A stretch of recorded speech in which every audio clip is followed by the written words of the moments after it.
এখানে একটু জানতে চাচ্ছি যে একটু আগে যে কথাটা বলেছিলেন যে মুফতি মনসুর হক সাহেব তিনি কিছু কিছু বিষয় দেখতেন, এই বিষয়গুলো কি উনি একা একাই দেখতেন নাকি এটা কোনো কমিটির সিদ্ধান্ত ছিল? কমিটির সিদ্ধান্ত অনুযায়ী প্রথম প্রিন্সিপাল হন মাওলানা আব্দুল গাফফার সাহেব, দ্বিতীয় প্রিন্সিপাল হন মাওলানা আলী আসগর সাহেব।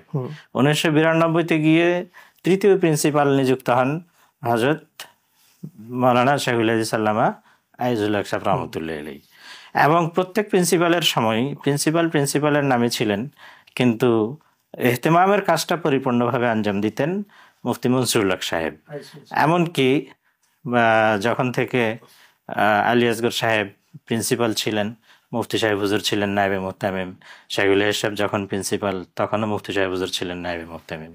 মুফতি সাহেব তো কোনো একটা জায়গায় পরিচিতিতে শাইখুল মানে আজিজুল হক রহমতুল্লাহ আলাইহিকে তিনি এর প্রতিষ্ঠাতা এরকম কিছু একটা বলেছেন বা পরিচয় করিয়েছেন, এই বিষয়টা কি আপনাদের জানা আছে কিনা? এটা আপনারা শুনলেন কোত্থেকে? এটা মানুষ বলেছে, মানুষের কথা থেকে শুনে সেই জায়গা থেকে এরকম কোনো কিছু আছে কিনা? আমরা শুনেছি, এটা শুনলাম এই যে গত 13ই জানুয়ারি মাওলানা মামুনুল হক সাহেব বসিলার দিকে যে মাহফিল করলেন, সেখানে উনি এই কথাটার একটা হাওয়ালা টানলেন। আচ্ছা, তো আরবি একটা পরিচিতি তৈরি করিয়েছেন, যাকে দিয়ে তৈরি করিয়েছেন তিনি আমাদেরই ক্লাসমেট ছিলেন, মাওলানা রিয়াজুল ইসলাম। ওনার হাতের লেখা ভালো ছিল, তখন তো হাতে লিখে তারপরে সেটাকে করা হইতো, ফটো অফসেট নিয়ে ছাপানো হইতো। তো সেটা পরবর্তীতে প্রচার করা হয়েছে কিনা সেটা আমরা ঠিক জানি না, ওটার কোনো কপি আমাদের কাছে নাই। আমরা এটার রেফারেন্সটা ওনার কাছ থেকেই শুনছি, কিন্তু সেটা শুনলে হয়ে থাকলে এতটুকুই। কিন্তু তাই বলে এটা কোনোদিন দালিলিক কোনো প্রমাণ হিসাবে হওয়ার যোগ্যতা এটা অর্জন করে নাই, এবং এটা দালিলিক প্রমাণ হিসাবে লেখাও হয় নাই। আপনি জানেন যে দারুল উলুম দেওবন্দের প্রতিষ্ঠাতাদের মধ্যে হযরত কাসেম নানুতুই রহমতুল্লাহ আলাইহিকেই বলা হয়। তো তাই দালিলিক ভাবে তো কাসেম নানুতুই রহমতুল্লাহ আলাইহি একক প্রতিষ্ঠাতা না, কিন্তু হযরতের পরিচিতি সেই।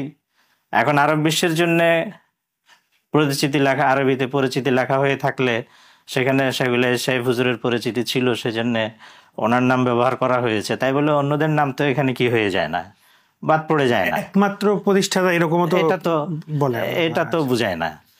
আর আরেক কথা আছে এখানে, এদের একমাত্র প্রতিষ্ঠাতা কিংবা প্রতিষ্ঠাতা হিসেবে স্বীকৃতি পাওয়া, এটা ওনারাও ধারণা করেন নাই। যার ফলে এই বসিলায় 17ই জানুয়ারির মাহফিলের আগে ওনারা তো আমাদের কমিটির দীর্ঘ 21 বছরের মামলা কি করছেন, মোকাবেলা করেছেন। কোথাও তো ওনারা এই কাগজটা পেশ করে বলেন নাই যে শাহুল হাদিস সাহেব রহমতুল্লাহ আলাইহি কিন্তু এই মাদ্রাসার প্রতিষ্ঠাতা।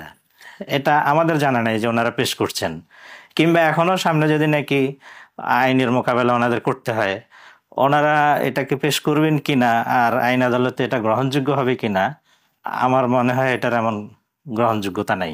আর একটা কথা হলো যে আমরা শাহুল হাদিস সাহেব হুজুর স্বাক্ষর করা এবং হুজুরের দ্বারা হুজুরের সহ থেকে যেই প্রতিষ্ঠাতার তালিকা তৈরি করা, সেটা ওনার সন্তানদের কাছে রেফারেন্স হবে না, ও হয়ে যাবে মুফতি মনসুর হক সাহেব কোন ছাত্রকে দিয়ে একটা লেখাইলেন সেটা। এটা আমাদের কাছে অবাক করার মতো বিষয় লাগে। এটা কেন হবে? ওনাদের কাছে তো রেফারেন্স হবে ওনাদের পিতা হযরত শাহুল হাদিস সাহেব রহমতুল্লাহ আলাইহি যে গঠনতন্ত্র তৈরি করিয়েছেন, যেটাতে হযরতের সাইন আছে, যেটা জয়েন্ট স্টক কোম্পানি থেকে কি করা, রেজিস্ট্রি করা। এটাকে প্রমাণ হিসেবে পেশ না করে, এটাকে উল্লেখ না করে ওনারা মুফতি সাহেব হুজুর কোন ছাত্রকে দিয়ে কি লেখাইলেন আরবিতে, এতদিন পরে সেটা বলতেছেন। তারপরে এটা যদি কোনো ভিত্তি থাকে, ওনারা সামনে যদি আইনি কোনো ইয়েতে পেশ করতে পারেন, করেন। তাহলে আসলে যদি এরকমই হয় যে মুফতি মনসুর হক সাহেব কমিটির পরামর্শক্রমে তিনি প্রশাসনিক বিষয়গুলো দেখছিলেন, বা শাহুল হাদিস রহমতুল্লাহ দায়িত্বপ্রাপ্ত ভাইস প্রিন্সিপাল এবং শাহুল হাদিস রহমতুল্লাহ তৃতীয় মুহতামিম ছিলেন 92 সাল থেকে। তো তার মানে ব্যাপারগুলো আগে থেকেই হচ্ছিল, কিন্তু তাহলে আসলে দ্বন্দ্বের মৌলিক কারণটা কি ছিল? যখন থেকে মুহতামিম মুফতি সাহেব হুজুর তার বহু আগ থেকে নায়েবে মুহতামিম, শুরু থেকেই। একটা সময় যখন মাহমুদিয়ায় শুরু হয়, কাগজপাতি এরকম গোছানো হয় নাই, তখন কিন্তু অঘোষিতভাবে মুফতি মনসুর হক সাহেব মুহতামিমের দায়িত্বই পালন করতেন। কিন্তু হুজুরের বয়স সেই পদের সাথে ম্যাচিউর না হওয়ার কারণে ওনাকে পরে নায়েবে মুহতামিম পদে রেখে কাজ চালিয়ে নেওয়া হইতো। আচ্ছা, তাহলে আসলে মৌলিক দ্বন্দ্বের কারণটা কি হলো, আর মুফতি মনসুরুল হক সাহেবের সাথেই কেন দ্বন্দ্বের এতগুলো কথা আসে বা আসতেছে? আর পক্ষে বিপক্ষে কারা থাকতো ওই সময়? তো মাদ্রাসায় অনেকেই ছিলেন তাদের মধ্যে থেকে। দেখেন, জামিয়া রহমানিয়ার সাথে আমার সম্পর্ক ছাত্র হিসেবেও ছিল, আর শিক্ষকতার সূত্রে তো আলহামদুলিল্লাহ এখনো আছি। আমরা যখন জামিয়া রহমানিয়ায় আমি মিশকাত এবং দাওরা পড়ি, আলহামদুলিল্লাহ সে সময় কিন্তু সেগুলো এসে হুজুর কি হন, মোহতায়েম হন। আমি 92 সাল থেকে জামিয়া রহমানিয়ায় শিক্ষার্থী হিসেবে ভর্তি হই এই মিশকাত জামাতে। তো মিশকাত জামাতে যে বছর ভর্তি হই, সেটা আলী আসগর সাহেব রহমতুল্লাহের শেষ সময়ে ছিল। আমরা শুরুতে অল্প কয়েকদিন হুজুরের ইহতেমামে ছিলাম। আমার খেয়াল পড়ে যে আমাদের ভর্তি ফর্মগুলোতে রইসের স্বাক্ষর আলী আসগর সাহেব করেছেন। এরপরে কিন্তু কি হয়, আলী আসগর সাহেব চলে গিয়ে মিরপুর 14 নম্বরে জামিউল উলুম মাদ্রাসায় মোতায়েম হন, আর এখানে জামিয়া রহমানিয়াতে মোতায়েম হন হলো শাইখুল সাহেব হুজুর রহমতুল্লাহ। তো শাইখুল সাহেব হুজুর রহমতুল্লাহকে আমরা দেখেছি মোতায়েম হিসেবে। আমার 1992 থেকে নিয়ে 93 পর্যন্ত আমি 2 বছরই এখানে পড়াশোনা করছি। মাঝখানে 3 বছর আমি ইফতা কোর্স করার জন্য করাচি চলে গেছি। করাচি থেকে আমি ইফতা কোর্স শেষ করে আসে 1997 শেষ থেকে কিন্তু আমি জামিয়া রহমানিয়াতে শিক্ষক হিসেবে যোগদান করি।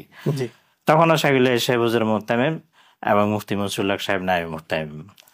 আমরা কিন্তু ওই প্রথম 2 বছরে 92-93-তে মুফতি সাহেব হুজুর আর শাইখুল সাহেব হুজুরের মধ্যে বীরত্ব দূরের কথা, কখনো মতভিন্নতাও দেখি নাই।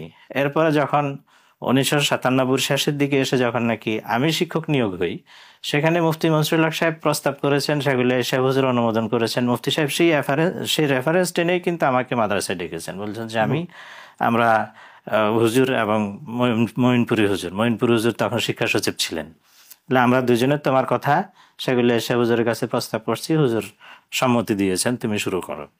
এই ছিল শুরু।